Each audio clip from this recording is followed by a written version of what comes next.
At the beginning of every year, or maybe even on our birthday, some of us like to get into shape, a New Year's resolution, eat healthier and work out. But sometimes it doesn't last. Joining me now to discuss fitness is the fitness manager at the Lethbridge Cor Van Ray YMCA, Sean Cassidy. Welcome to Bridge City News, Sean. Thank you very much for having me. So Sean, why doesn't it last? We go out with the greatest of intentions, right? It's a brand new year. We want to get in shape. With a lot of our beginners, they go out with such fire and they want to change their lives, but they bite off more than they can chew usually. They're not just going to the gym, they're going to change this, they're going to get new clothes, they're going to do all the things. And really, it's the small steps that add up to the bigger journey that kind of gets lost in the process. Wait a minute, you need the new clothes after you work out and lose that weight, right? And maybe lose the inches. Some people like to do the whole thing all at once.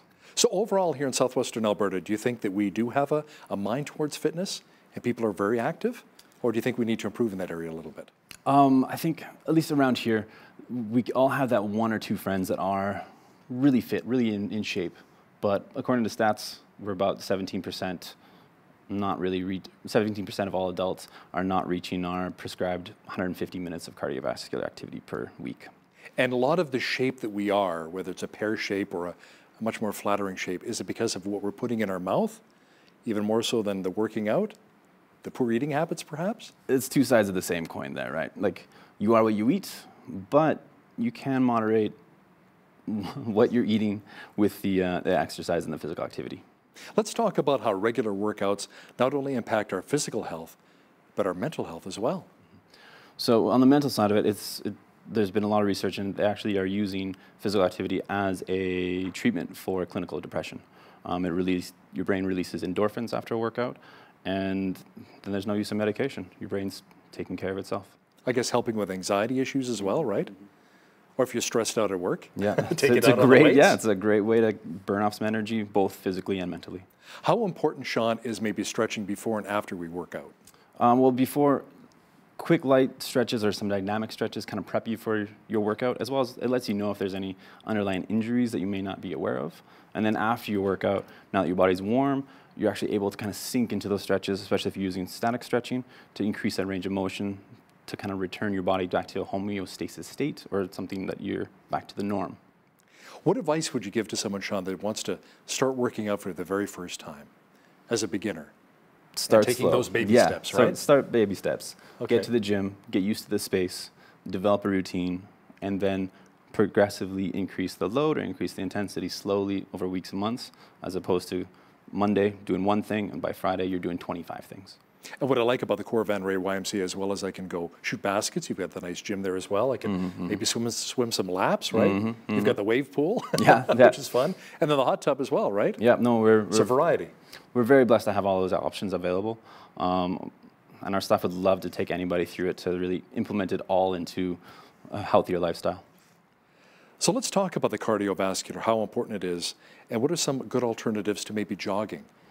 Less stress on the joints. Right, so for some individuals that do have some sort of joint pain or something, I have certified staff that should be able to help you in that way, as well as we do have other options, whether that be aqua, like something in the pool, like you were saying, right? Yeah. Or we get into more of our dance aerobics, the Zumbas, the spin classes or the cycle fit classes, that you can get your heart rate up, take care of your heart, your lungs, without having to have to jog. Okay, what about developing muscle? Making sure I don't injure myself. Right. So on that front, again, baby steps, whether it be with the free weights, the machines, or with the barbells. Start light. Learn the movement or master the movement before we start adding load to it. How important is it to have a trainer? Again, it's up to that own individual's expertise. If you don't know what you're doing. Maybe if you're starting off, right? Yes, yes. So the trainer can introduce you to the equipment, show you how to use the equipment, right? The equipment, and even just learning how to move your own body. You can find a coach for how to drive, how to be a life coach, anything in between. You should be able to have a coach to take you through workouts as well. Now, Sean, when it comes to free weights, is it less reps, more weight for building muscle mass? But if you want maybe strength, is it less weight and more reps? Like, how does that work? It depends on basically the training age of the individual. You want to learn the movement first, but if you're already kind of trained up, there is room for both ranges there. Heavier load, less reps, usually propagates a little bit more strength and power. lighter load, more reps, a little bit more of a cardiovascular end, as well as an endurance aspect to that as well. Are there any exercises that maybe seniors should be more concerned about as opposed to younger people so they don't hurt themselves? With our senior populations, anything that challenges their balance is hugely beneficial, but we don't want them to be biting off more than they can chew. Especially in the older senior populations, it's very on an individual by individual basis because of their lifestyle and what they've done over, whether it be 40, 50, 60, 70, 80 years, they have a completely different story. So some will have amazing abilities to do many things, and some might not, but we can get them all together and hopefully get them to do exactly what they want to do. How about somebody that's a little intimidated about going to the gym? You know, they walk through, go on a little bit of a tour, they see these guys have been working out for maybe 20, 25 years, you know, their arms are bigger than most people's legs, and they feel intimidated. It's like, how do you put those people at ease saying, you know what, we have all types to come here? Just like you said, we have all types that go there. And in their own heads, everybody feels the same way. Doesn't matter if you are the walking fridge or... or you like to eat out of the fridge a little too much. Yeah. But yeah, everybody's welcome, and everybody feels the same way behind the scenes. And those big guys that might be intimidating, I guarantee you, they're just big sweethearts. Big teddy bears, right? How important is it, though, to have a workout buddy to help maybe motivate you a little bit when you go to the gym? Well, again, like any relationship, you want to have that buddy or that partner to be as positive in your goals or what you want to do as yourself. And if it keeps you on track, awesome. We want to have that for sure. It'd be one of those things that if they help you get there on the days that you don't want to go, that can be a positive for sure. They maybe hold you accountable as well? As long as you hold them accountable as well. So start maybe with healthy lifestyle choices when it comes to your eating habits. What about working out? Some people love working out first thing in the morning, 6 o'clock in the morning. Hal, come on, I want you to work out. Well, I'm like, hey man, I don't get up till like 7 o'clock every morning, right? When is the best time of day to work out? I prefer working out at night, but is it different for every person? It can be, yes. Completely on your lifestyle, your work schedule, kids, family, everything else. For those that like to work out in the morning, it's usually the only time that they can sneak away, and it's their hour of the day. If it's at night, it's the same thing. It's just a different time. You know what's interesting, though, Sean, is that when I talk to some people who love working out first thing in the morning, it says it gives them energy for the rest of the day. For me, if I work out heavy and hard first thing in the morning, I'm wiped out for the rest of the day. I don't have any more energy, right? Yeah. It depends upon the person and the personality. Depends upon the person, yeah. It's very true, though. People that work out first in the morning, they feel energized. And as it should. You should feel energetic after your workout. You should not feel beaten down. Well, no, that's right. And I think to myself, too, if we have a lot of heavy snow and I got to go home and I have to shovel the driveway, the walkway, the sidewalk, I need to save that energy for the shoveling. I can't go for a workout. That is a workout, right? Well, at the very better than ease. Yes, at the very least, that workout before the snow happens, then at least you're warmed up and ready to go, as opposed to just throwing on the jacket, going out there and hoofing a bunch of snow over your shoulder. How long of a workout are we talking about, too, when it comes to working with the free weights, some of the other equipment? Do people work out for 15, 20 minutes, an hour? Completely goal dependent. If you're just wanting to wake up, get moving and get going, 35 minutes is long enough. If you're wanting to develop a skill or kind of pursue a sport in some way, up to about 90 minutes would be useful. Now, I had a bit of an episode at the YMCA recently where my I was a little dehydrated, my electrolytes were low, and I passed out. Because I went heavy, hard, and not drinking from my water bottle, and boom, I was down for the count and got right back up again. But that's kind of a scary scenario. Yeah, and I think you have to really listen to your body, right? You need to, yeah. Thankfully, my staff are right there to take care of you. But if you have any doubt in your mind that you're doing something that you shouldn't be, or you're chasing something that maybe you shouldn't be at that point, listen to your body. Your body's going to give you warning signs before that happens. Now, what about those people who are very obese, quite overweight, and they want to lose maybe 40, 50 pounds? Where do they start? How do they start? Should they walk around the indoor track maybe to start, to warm up? I guess to nutshell it, they start the same way as everybody else. You just get in the doors, get comfortable with the space. You can start with walking, you can start with the cardio. If you're completely unsure, we do have certified personal trainers there to help. But there's no difference regardless of the size or shape. You still just need to start and take baby steps. How about those people that say, you know what, I've been going at this for 2-3 weeks, I'm not seeing any results? Hang on. What do you say to those people? Hang on, for sure. Yeah. You've started. No different than if you're learning to ride a bike, drive a car, or learn how to do any kind of skill in your life. 2 to 3 weeks gets you started, but it doesn't make you a master of anything at that point. How about young people too? Are kids too young to start working with weights? Like maybe preteens? Do you have to be concerned? so they don't tear anything, rotator cuff or? Essentially, it's not necessarily the weights that they're using, it's how they're using it. Regardless of the age, the movement, how you're moving should take precedence over anything else. But at a younger age, when you can learn things very quickly, the focus is always on the technique, the form, not the load or the intensity of the movement. So if they wanted to use weights, if they're moving appropriately, then yes. What about people that want to see nice definition? They want to look great for the summertime, just around the corner, have the bikini body, you know, the nice bathing suit body. Even for guys, we want to look fairly good, right? Fairly decent. But sometimes you plateau. Can you explain to our viewers what that means by you plateau? Essentially what usually happens there is you're doing the same routine. You haven't changed the weights, you haven't changed the intensity or changed the timing of your intervals of your movements.